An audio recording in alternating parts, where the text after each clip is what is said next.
Kauniečiai vyrai nutuko, o moterys pradėjo daugiau rūkyti. Tokią statistiką skelbia Sveikatos mokslų universiteto mokslininkai, ištyrę išsilavinusius vidutinio amžiaus kauniečius.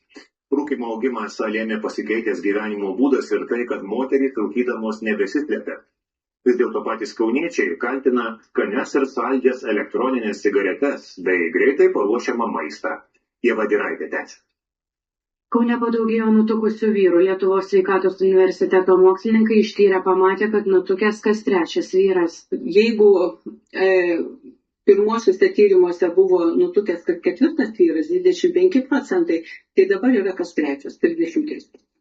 Paaiškėjo, kad gerokai sumažėjo nutukusių moterų, ypač 45–64 metų amžiaus. Per 40 metų yra tokie pastebėjimai šioje amžiaus grupėje, kad moterų nutukimo dažnis moterų grupėje sumažėjo beveik 2 kartus ir kas džiugu, kad normalaus kūno svorio dažnis padidėjo net 3 kartus.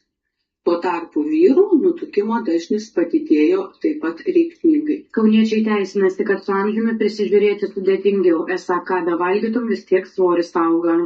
Rodos jie pagalvoja, vis tiek toks. Man senatvės labai trumpiau. Jeigu jie perkaišintų prekybos centrų, gatavą produkciją, pavyzdžiui, dabar atėjo didžiosios šventės, ar ne? Kaip tai, pavyzdžiui, pačiai ir cirke gaminti ir dėliotis. Jie neina nusiperka. Pasak mokslininkų daroma prielaida, kad moteris labiau rūpinasi savimi nei vyrai. Moterų gyvensenos įpročiai yra sveikesni, mitybos įpročiai jos labiau prisižiūri save, sportuoja daugiau, sveikesnį maistą valgo,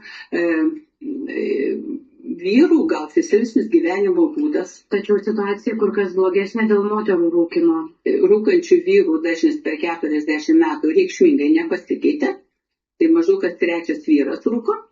Moterų rezultatai tai tikrai mus stulbino, nes moterų rūkančių per 40 metų padidėjo net 4 kartus, nuo 3% iki 12%. Priežastis gali būti kelios. Išpopuliarėjo saldūs rūkalai ir moteris nustojo slėptis rūkydamos, kaip būdavo anksčiau. Iš tų rūkančių moterų dabar įvertinkim tai, kad tai 45–64 metų moteris, tai pusė iš jų rūko dabar tas naujas elektroninės cigaretės. Nedrįso pasakyti, kad jos rūko, nebuvo taip jau akivaizdžiai tokia priimta, kad moteris nerūko, o dabar jau jos išdrąsėjo ir tiesiog atskleidė save. Kauniečių paklausiu,